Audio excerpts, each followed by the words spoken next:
The Whitmore estate had always been my parents' obsession. For 15 years, they'd driven past the sprawling mansion on Hillcrest Drive, pointing out the manicured gardens, the tennis court and the 3-car garage to anyone who'd listen. Someday, Mom would say wistfully, when your father's promotion comes through, we'll live somewhere like that. Tonight that someday had finally arrived, sort of. The estate's grand ballroom glowed with warm lighting from the crystal chandeliers. 50 of their closest friends and family members filled the elegant space, celebrating Mom and Dad's 25th wedding anniversary in the house of their dreams. They'd rented it for the evening through an event planning company, spending what I knew was probably 3 months of Dad's salary to make this night perfect. I stood near the marble fireplace in my simple navy dress, watching Mom flit between guests in her silver gown.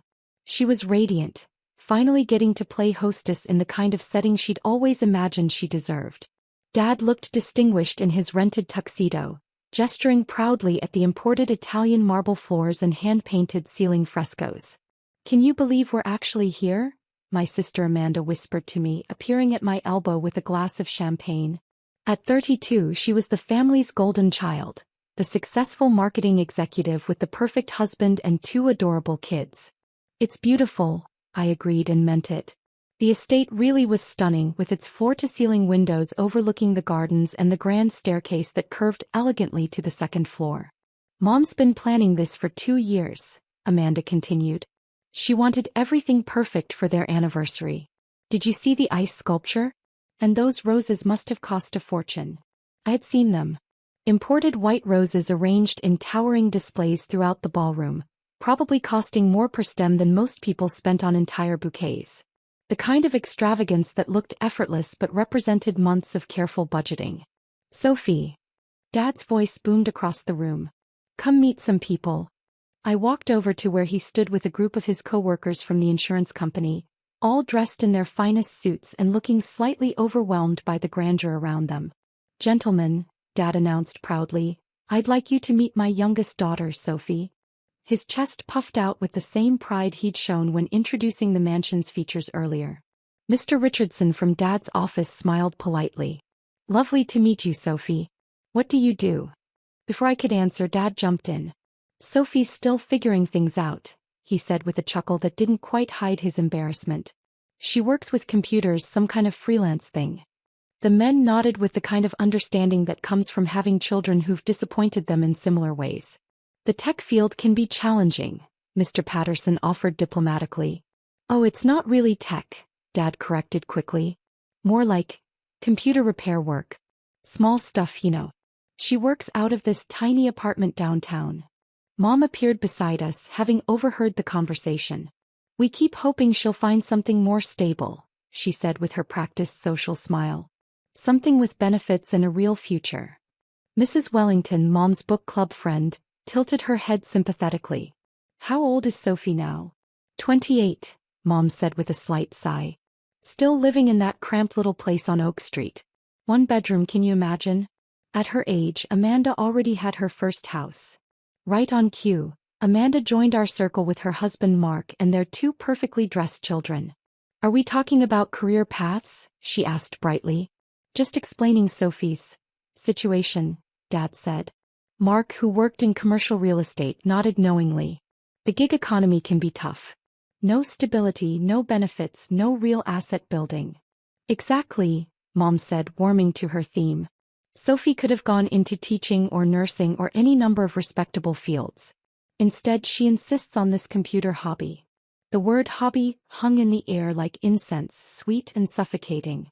"The hardest part," Dad continued, addressing his co-workers, "is watching your child make choices you know will lead to struggle. We've offered to help her get interviews at proper companies, but she insists on doing things her own way." Uncle Richard joined our expanding circle, champagne glass in hand. "Independence is admirable, but practical skills matter too," he said sagely. "In my day, people understood the value of steady employment."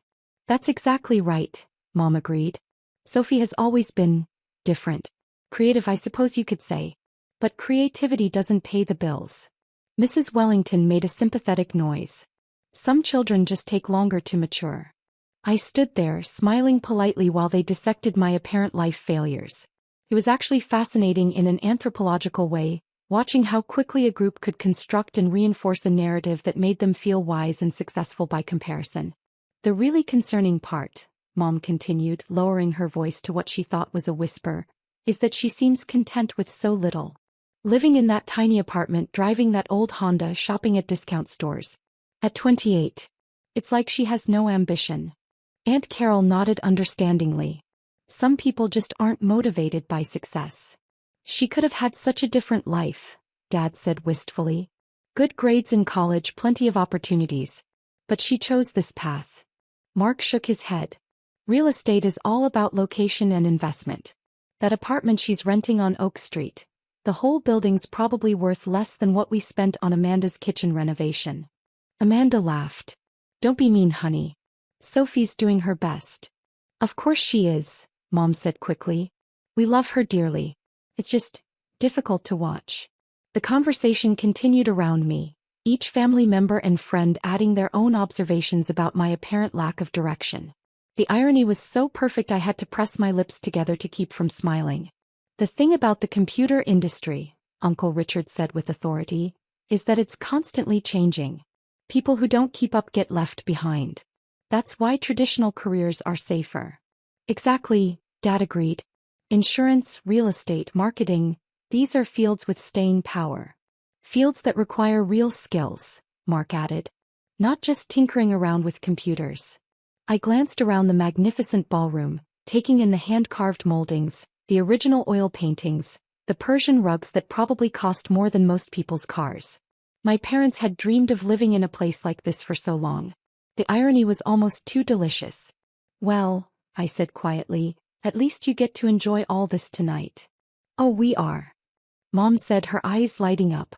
This place is absolutely magical.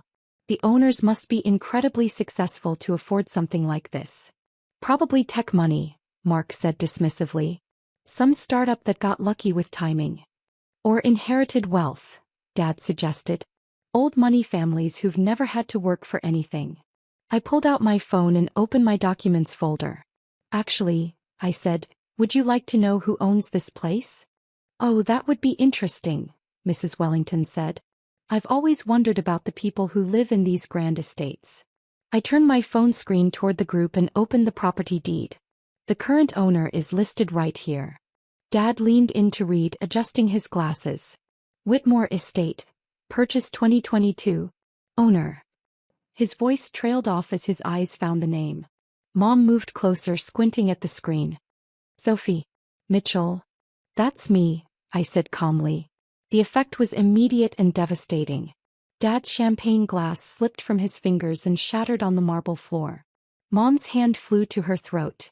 Amanda grabbed Mark's arm so hard he winced. You own this house? Mom whispered. The entire estate, I confirmed.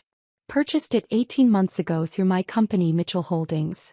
Uncle Richard was staring at my phone screen like it might be a magic trick. But that's impossible. This place must be worth $4.7 million, I said helpfully. Plus another $800,000 in renovations over the past year. Dad found his voice first. Sophie, that's not possible. You live in a tiny apartment. You work from your laptop. I do work from my laptop, I agreed. I run 3 companies from that laptop. Mitchell Holdings manages my real estate portfolio. Phoenix Digital handles my software development contracts. And Quantum Solutions provides AI consulting to Fortune 500 companies. Mark was frantically Googling on his own phone. His face went progressively paler as he scrolled through search results. Mitchell Holdings, he read aloud in a strangled voice, owns 12 commercial properties downtown, including the Meridian Office Complex and the Harrison Shopping Center. 14 properties now, I corrected gently. I closed on 2 more last week. Mom was gripping the back of a chair like she might collapse. But you said you lived in a tiny apartment. I do. It's my downtown office. Very convenient for meetings. I smiled. I actually live here in the master suite upstairs. The silence that followed was so complete I could hear the ice sculpture melting in the corner. Amanda finally spoke, her voice barely a whisper. You've been living here? In this mansion? For about a year now. The renovations took longer than expected. I gestured toward the ballroom.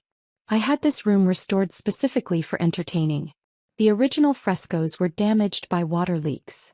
Dad was looking around the room with new eyes, seeing it not as a rented fantasy but as his daughter's actual home. The tennis court. I had it resurfaced last month. And added lighting for evening games. The gardens. I hired a landscaping team from Portland. They specialize in heritage roses. Mom made a sound like a deflating balloon. All this time we thought. You thought what you wanted to think, I said gently. I tried to tell you about my work, but every time I mentioned my companies, you'd change the subject or suggest I get a real job instead. Mark was still staring at his phone. Phoenix Digital, annual revenue of $12 million. Quantum Solutions contracts with Microsoft, Google, Amazon. Those contracts keep me pretty busy, I admitted. That's why I work from home so much. Uncle Richard cleared his throat. Sophie, why didn't you correct us? All these years of assuming I was a failure? I finished kindly. Because it was easier than dealing with the assumptions that come with success. People treat you differently when they know you have money. Aunt Carol was looking around the ballroom with obvious confusion. But we're celebrating here tonight. If this is your house, why didn't you just offer to host? You did, I said. When you called Elegant Events to rent this space, they contacted me for approval. I thought it would be a nice surprise. Mom's legs finally gave out and she sank into one of the silk-upholstered chairs. A surprise, she repeated weakly. I was going to tell you tonight anyway, I continued. I have some news to share. The family stared at me with a mixture of shock, confusion, and growing dread. I'm expanding operations internationally. I just signed a contract to provide AI solutions for the European banking sector. The project is worth about $40 million over 3 years. Dad made a strangled noise. But first, I said, pulling out another document, I wanted to give you your anniversary gift. I handed Mom an elegantly wrapped envelope. With shaking hands, she opened it and pulled out a legal document. It's the deed to the cottage on Sunset Lake, I explained. The one you always said would be perfect for retirement. I bought it last month and had it renovated. Full ownership transfer to you and Dad, no strings attached. The cottage had been another one of their longtime dreams, a modest lakeside home where they'd planned to spend their golden years. Unlike the Whitmore estate, it represented comfort rather than grandeur. Mom stared at the deed through tears. Sophie, I don't understand. Why would you? Because I love you, I said simply. Both of you. Even when you don't understand my choices, even when you're embarrassed by my life, you're still my parents. Dad was crying now too, looking around his daughter's ballroom with new eyes. All this time we've been telling people you were a disappointment. I know. We told everyone you lived in poverty. I know. We were ashamed of you. I know. I smiled gently. But I was never ashamed of you. I was just waiting for the right moment to show you who I really am. Amanda finally found her voice. Sophie, I'm so sorry. We all are. We had no idea. You had the idea you chose to have, I said without accusation. But that's in the past now. I looked around at the gathered friends and family, all of whom were staring at me like I'd just revealed I was an alien from another planet. The important thing is that we're here together, celebrating Mom and Dad's 25 years of marriage in a place they've always loved. I raised my champagne glass. To family, to love that endures, and to the courage to see each other clearly. The toast was echoed throughout the room, though most voices were shaky with shock and emotion. Later that evening, after the guest had gone home with a story they'd never forget, my family and I sat in the estate's cozy library. The formal masks were gone, replaced by genuine conversation for the first time in years. The thing I don't understand, Mom said, curled up in one of the leather armchairs, is how you built all this without us knowing. You weren't paying attention, I said gently. Every time I tried to share good news about a contract or a property purchase, you'd redirect the conversation to when I was going to get a real job. Dad shook his head. We thought we were being helpful. You were being loving, I corrected. There's a difference, but both matter. As we talked through the night, sharing stories and clearing up years of misunderstandings, I realized that the real gift wasn't the cottage I'd given them or even the revelation of my success. It was the chance to start over, to build a relationship based on who we actually were instead of who we'd assumed each other to be. The Whitmore estate had always been about dreams coming true.